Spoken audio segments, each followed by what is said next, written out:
Episodio 20. Lo que Nurbanu retiró al amanecer y cegó a Selim II. Así medía ella el tiempo. No con el llamado a la oración, no con el cambio de guardia en la entrada. Lo medía con velas. Una vela por cada secreto.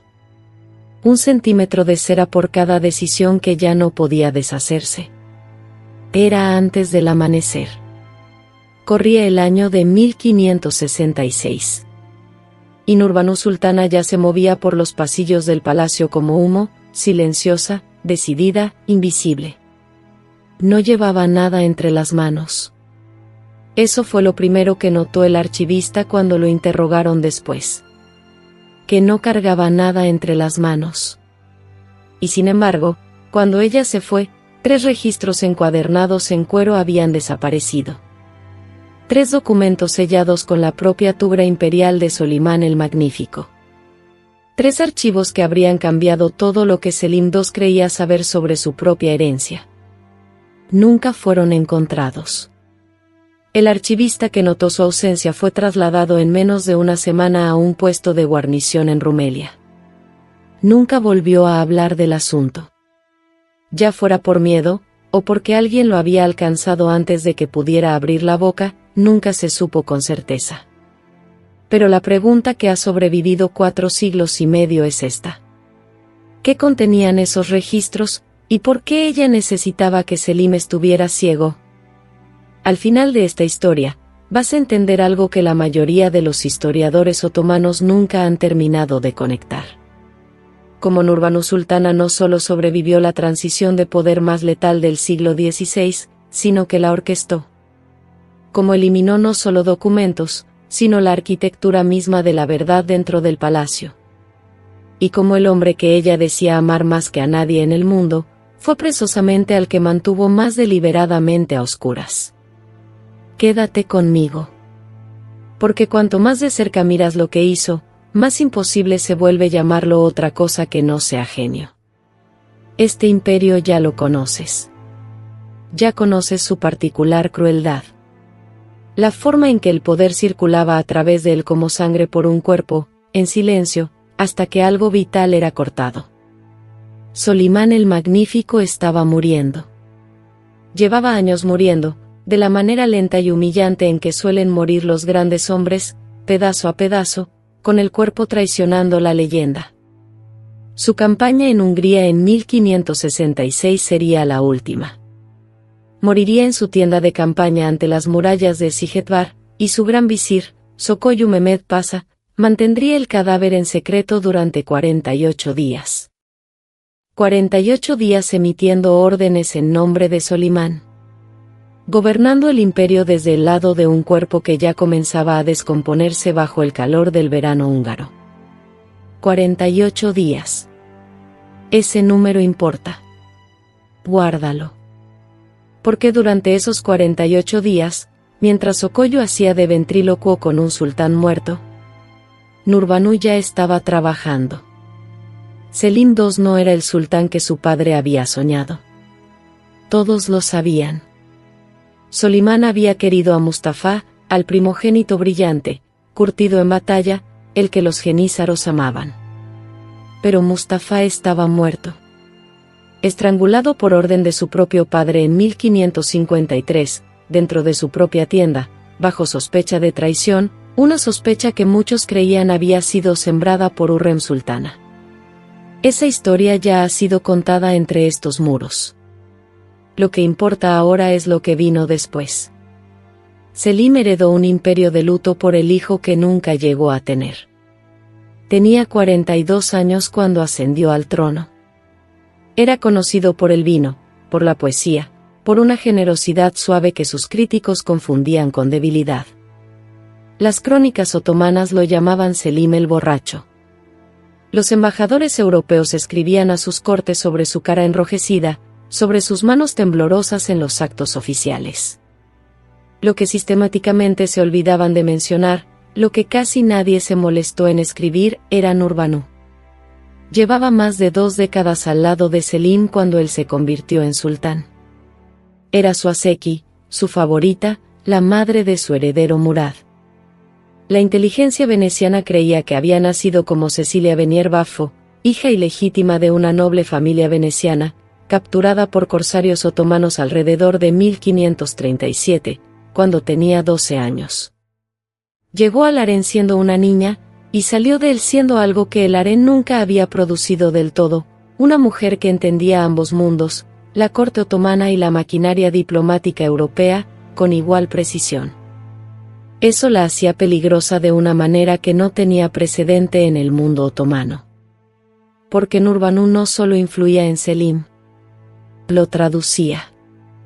Para el bailo veneciano en Estambul, para el embajador francés, para los enviados safávidas que iban y venían, ella era la capa interpretiva entre un sultán que prefería su jardín de vino y un imperio que exigía una gestión constante y agresiva. Selim confiaba en ella completamente. Y esa confianza, precisamente esa confianza, era lo que había hecho posible el robo del archivo. Aquí está lo que los historiadores han reconstruido a partir de fragmentos. El archivo del Palacio Imperial en 1566 contenía, entre decenas de miles de documentos, un conjunto de expedientes de correspondencia que Solimán había ordenado sellar personalmente. No eran despachos militares ni cuentas del tesoro. Eran internos.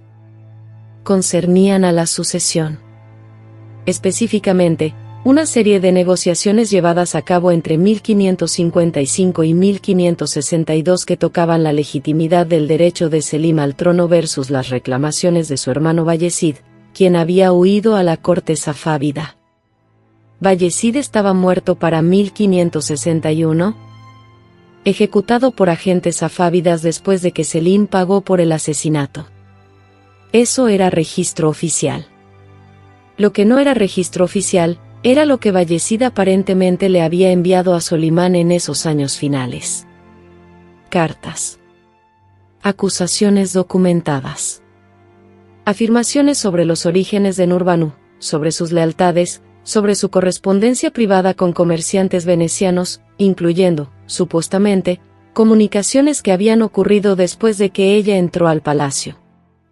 Si era verdad, o incluso si podía argumentarse de manera plausible, esos documentos habrían permitido a las facciones rivales impugnar la legitimidad de la sucesión de Murad. Habrían dado a los genízaros un pretexto. Habrían dado a cualquiera con ambición un arma. Nurbanu no podía permitirse eso. No ahora. No cuando todo estaba por fin al alcance de la mano. Así que fue al archivo antes del amanecer. Y tomó lo que necesitaba que desapareciera. Pero aquí está la pregunta que nadie se ha hecho del todo. ¿Cómo supo exactamente qué documentos tomar? Tenía fuentes. Eso es algo que no admite dudas. El harén otomano siempre ha sido descrito como una prisión, y para muchas de las mujeres que vivían en él, esa descripción era exacta. Pero Nurbanu había pasado 30 años transformando esos muros en algo completamente distinto. No una prisión. Un aparato de inteligencia. Su instrumento principal era una mujer llamada Kanfeda Hatun. Kanfeda era la guardiana de las llaves de Nurbanu, su kaya, la responsable administrativa de su casa. Era probablemente de origen georgiano, posiblemente capturada en una incursión fronteriza cuando era adolescente.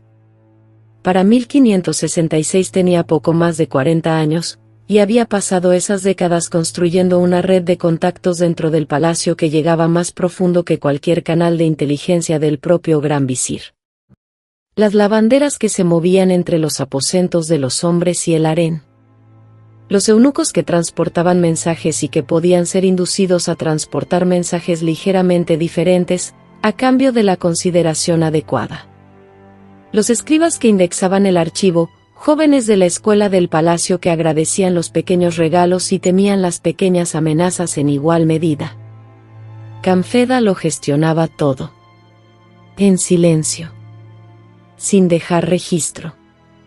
Las mujeres dentro de esa red no eran espías en ningún sentido formal, eran simplemente mujeres haciendo su trabajo, mujeres que notaban cosas y las mencionaban a la persona correcta.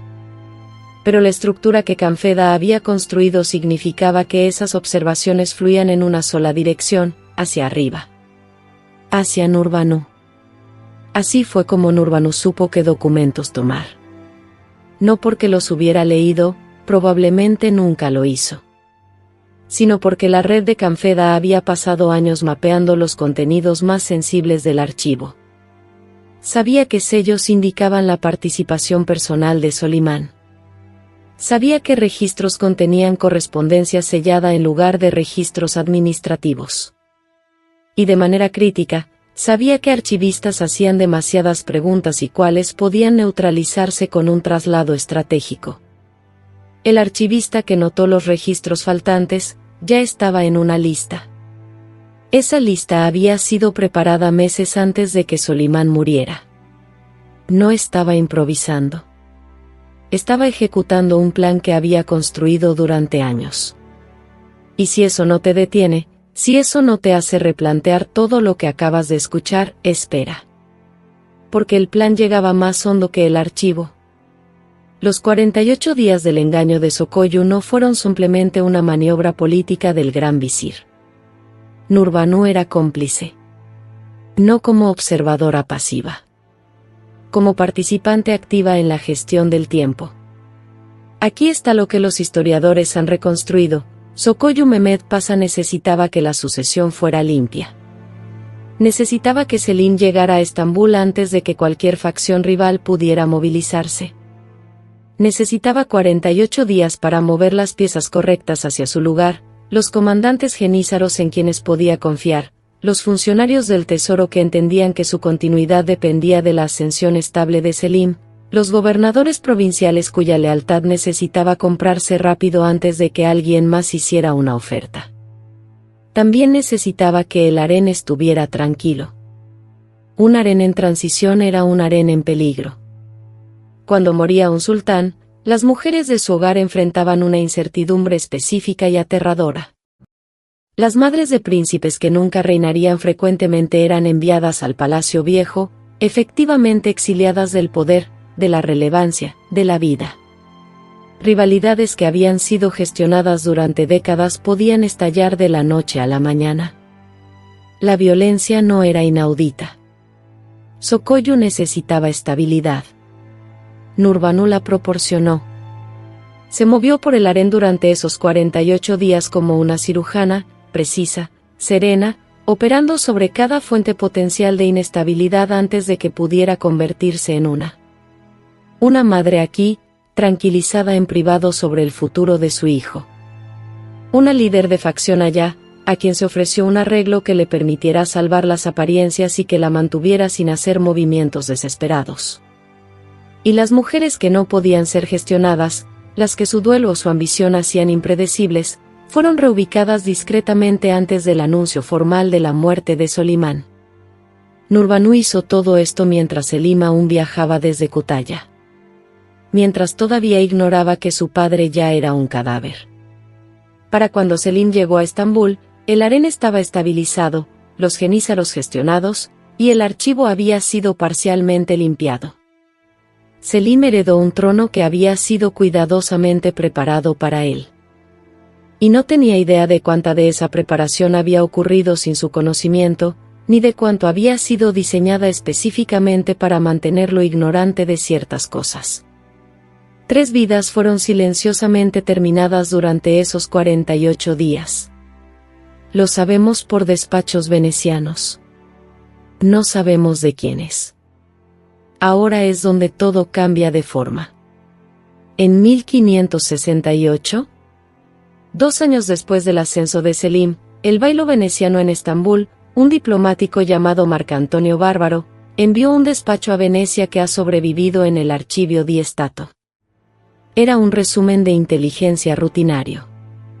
Pero enterrado en su tercera sección, casi como un comentario al margen, Bárbaro anotó algo que ha sido ampliamente ignorado. La madre del sultán, pues así se la llama, aunque el sultán aún vive, se comunica con nosotros a través de canales que no podemos rastrear del todo. Habla de los intereses del imperio como si ella misma fuera soberana. Parece conocer asuntos debatidos en consejo privado antes de que las actas del consejo sean registradas. Antes de que las actas del consejo sean registradas. Léelo de nuevo. Nurbanu no solo recibía inteligencia del palacio. La recibía más rápido de lo que se creaba el registro oficial. Eso significa que sus fuentes estaban dentro de la propia sala del consejo. No escribas que llegaban después. No funcionarios que leían resúmenes. Alguien en la sala, durante la deliberación. Había penetrado la capa más interior del gobierno otomano. No desde afuera. Desde abajo, a través de la red que no tenía nombre, ni existencia formal, ni registro de haber existido jamás. ¿Y Selim? Selim presidía consejos cuyas decisiones llegaban a su propia acequia antes de que la tinta se secara en el registro oficial. Era el sultán. Y era, en el sentido más preciso posible, el último en enterarse. Eso era lo que el robo del archivo necesitaba proteger. No solo los documentos en sí mismos. El sistema. Si las personas equivocadas hubieran encontrado esos registros sellados, si las acusaciones de Bayezid sobre las comunicaciones externas de Nurbanu hubieran sido examinadas, hubieran sido tomadas en serio por una facción con la voluntad de perseguirlas, toda la red podría haberse derrumbado. Cada fuente, cada canal, cada relación cuidadosamente cultivada dentro de la maquinaria del palacio. No retiró esos documentos para proteger su reputación. Los retiró para proteger una infraestructura de inteligencia que había tardado 30 años en construir. Y la construyó dentro de un palacio diseñado específicamente para evitar que mujeres como ella hicieran exactamente eso. Seamos precisos sobre la ceguera. Selim II reinó durante 8 años, de 1566 a 1574. En ese tiempo, el Imperio Otomano combatió y perdió la batalla de Lepanto, la derrota naval más catastrófica de su historia. Negoció la guerra de Chipre con Venecia. Gestionó la fricción perpetua con los persas safávidas al este, los Habsburgo al oeste, los inquietos genízaros dentro de sus propios muros. La historia oficial le otorga a Selim crédito limitado por cualquiera de ello. El trabajo real, coincide en la mayoría de los académicos, lo hizo Sokoyu Mehmed Pasha, el gran visir que sirvió durante todo el reinado de Selim y más allá. Pero Sokoyu y Nurbanu no eran rivales. Eran, en el lenguaje del análisis de inteligencia moderno, operaciones paralelas. Sokoyu gestionaba la maquinaria formal del imperio. Nurbanu gestionaba la maquinaria informal, y la maquinaria informal, en el sistema otomano, era la que se movía más rápido y llegaba más lejos. Compartían inteligencia cuando les convenía a ambos. Competían cuando no, y en esa competencia, Nurbanu tenía una ventaja que Sokoyu nunca pudo neutralizar del todo: ella dormía al lado del sultán. El acceso es en sí mismo inteligencia. Hay cosas que aprendes de la proximidad que ningún despacho, ningún informante, ninguna confesión arrancada bajo tortura puede replicar. El estado de ánimo detrás de la cara pública. Los miedos que emergen en los momentos sin guardia. Las decisiones aún no tomadas que todavía pueden moldearse con la palabra correcta en el momento preciso. Selim le compartía todo. Se lo compartía porque confiaba en ella. Porque había estado a su lado durante 20 años antes de que él fuera sultán. Porque le había dado su heredero. Porque en la soledad desesperada del poder absoluto, que es su propio tipo particular de aislamiento, ella era la única persona que se sentía genuinamente cercana.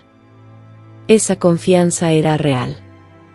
Quizás incluso la correspondía, en la medida en que una mujer que había aprendido muy temprano que sobrevivir requería tratar la confianza como un recurso a gestionar más que como un sentimiento al que rendirse, podía corresponderla. Pero la confianza, en el palacio otomano, era siempre también un arma. Y ella sabía de qué lado agarrarla. Los 3 registros que retiró del archivo contenían, según lo que puede reconstruirse a partir de referencias periféricas en documentos que sí sobrevivieron, lo siguiente. El primero, correspondencia de Bayezid a Solimán, fechada entre 1559 y 1560, alegando que Nurbanu había mantenido contacto con comerciantes venecianos después de entrar al palacio, y que ese contacto había incluido la transmisión de información sobre los movimientos navales otomanos en el Adriático. El segundo, un resumen de una investigación interna que Solimán había ordenado discretamente en 1561, aparentemente motivada por las acusaciones de Bayezid. La investigación fue inconclusa, pero había existido. Había sido conducida. Y su mera existencia, hecha pública, habría sido devastadora. El tercero, una carta sellada, de origen incierto, que había llegado a manos de Solimán en el último año de su vida y nunca había sido registrada formalmente en el libro de correspondencia entrante. Lo que contenía, nadie vivo podía decirlo ya. Nurbanu sí podía. Lo había leído. Y luego se había asegurado de que nadie más lo hiciera jamás. La vela había ardido hasta su último centímetro. Así medía lo que ya no podía deshacerse. Sobrevivió a Selim. Él murió en 1574. Supuestamente por una caída en el baño, aunque la corte otomana produjo varias versiones distintas de sus últimas horas, y ninguna coincidía en los detalles. Nurbanu sabía que estaba muriendo desde meses antes. Ya había comenzado el trabajo de transición. Su hijo Murad III se convirtió en sultán. Y Nurbanu, por primera vez, se convirtió en valide sultana, la madre del sultán, el cargo formal más elevado que una mujer podía ocupar dentro del sistema otomano. Lo ocupó durante 9 años. En esos 9 años, logró algo que no tenía precedente real: gobernó. No desde detrás de un hombre, no solo a través de la influencia, sino activamente, con correspondencia en su propio nombre, con canales diplomáticos directos hacia Venecia y Francia, con un papel en las decisiones de Estado que los embajadores extranjeros documentaron en detalle porque no tenían marco de referencia para entenderlo. Los venecianos sabían que ella era veneciana de nacimiento. Lo aprovecharon. Ella lo aprovechó de vuelta. En 1575, un año después del reinado de Murad, envió una carta personal al doge de Venecia, una carta que discutía concesiones comerciales específicas en un lenguaje tan preciso que claramente había sido redactada con acceso a las negociaciones de tratados más actuales. La respuesta del Senado veneciano la trató como a una jefa de Estado. No como a una reina madre. No como a una figura ceremonial. Como a una jefa de Estado. Los archivos otomanos que sobreviven de este periodo muestran algo inusual, un patrón de correspondencia registrada en nombre de Nurbanu que refleja, en momentos y frecuentemente en contenido, la correspondencia formal registrada en nombre de Murad. No solo asesoraba. Mantenía vías paralelas, sus propias relaciones diplomáticas junto a las oficiales del imperio, con resultados que a veces diferían sutilmente de las posiciones otomanas oficiales. Si Murad sabía el alcance total de ello, si se lo mantenía informado o deliberadamente ignorante, como lo había estado Selim, el registro histórico no lo aclara. Lo que se aclara es esto: Nurbanu Sultana murió en 1583 sin haber sido formalmente acusada de nada. Sin haber dejado un solo documento que pudiera usarse contra ella. Habiendo construido y luego desmantelado cuidadosamente, capa por capa, la evidencia de lo que realmente había hecho. Kanfeda Hatun la sobrevivió más de una década. Nunca habló de lo que sabía. Sobrevivió 4 crisis políticas separadas que habrían destruido a cualquiera que pudiera estar implicado en la red de Nurbanu, y lo hizo sin ser nunca investigada seriamente. Eso no es suerte. Eso es arquitectura. El archivista que fue trasladado a Rumelia en 1566 se llamaba Mehmed Yusuf. Tenía 31 años cuando dejó Estambul. Sirvió en su puesto de guarnición durante 11 años.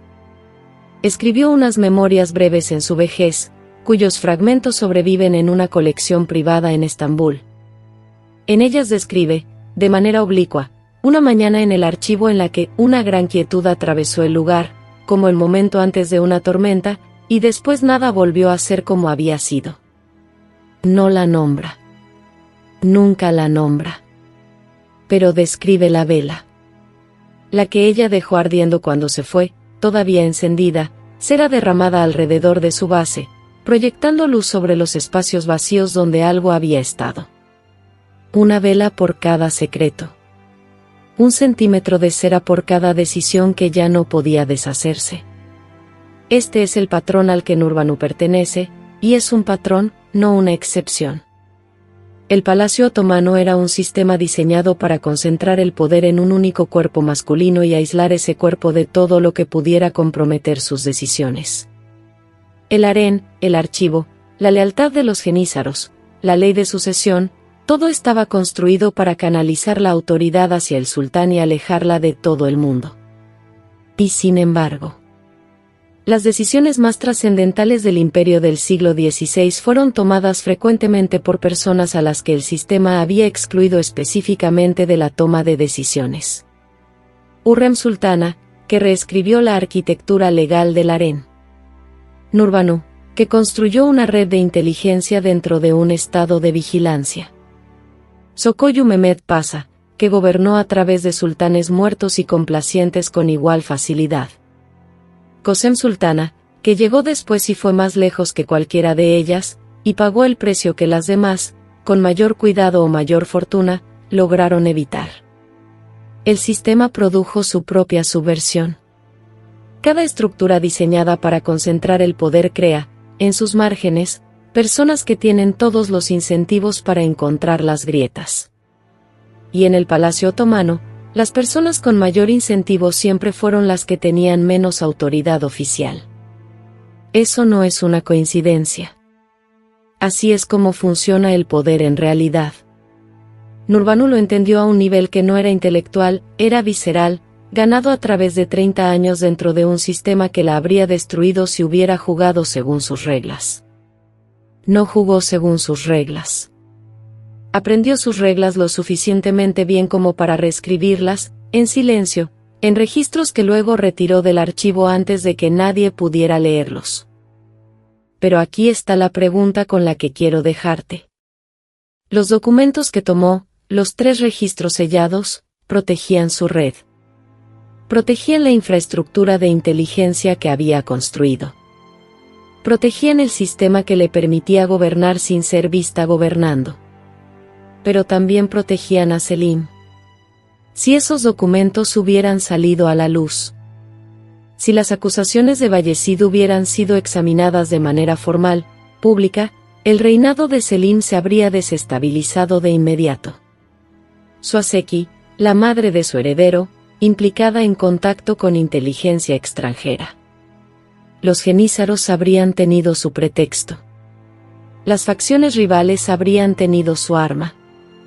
Ella se protegió a sí misma. Pero al protegerse, lo protegió a él. ¿Fue eso cálculo? ¿O fue la única versión del amor que el palacio permitía?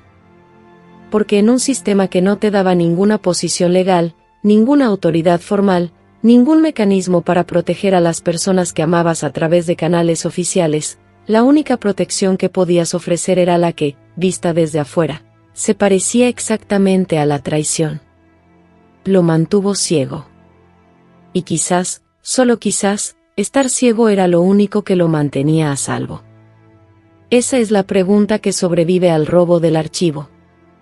La que sobrevive a la propia Nurbanu Sultana. No, ¿qué tomó? Sino, ¿qué estaba protegiendo, y a qué costo para la verdad de lo que era? Si llegaste hasta aquí, ya sabes que la respuesta no viene fácil. Nunca lo hace, en estos pasillos. La próxima historia en esta serie va a un lugar más oscuro. Porque después de Nurbanu vino Kösem, y Kösem jugó el mismo juego sin ninguna de las restricciones de Nurbanu. Y el palacio eventualmente cobró lo que se le debía. Si quieres entender cómo sucedió eso, suscríbete. porque ese episodio va a replantear todo lo que crees saber sobre cómo las mujeres otomanas ejercieron el poder. Y sobre lo que cuesta cuando la red finalmente se rompe.